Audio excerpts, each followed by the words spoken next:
one of the things that I have uppermost in my mind when I teach is that these students have to go out to work after they get their degrees, and I want to really make them equipped to be fantastic employees. So when I teach, it's not just about what's in the textbook, what's in the Corporations Act, what happens in the classroom, what's going to happen on the exam, but actually what will you need when you go out to practice. It's really important to give relevant examples of how the law works.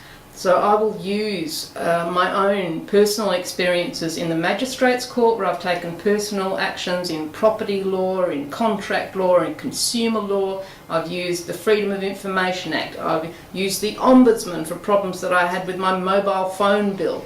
And when you can relate to students and ask them and say, has anyone here used the Freedom of Information Act?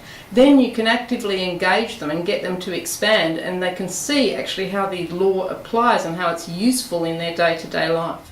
I tend to be more effusive with feedback, i.e. I write more, if they're first year or in the lower years.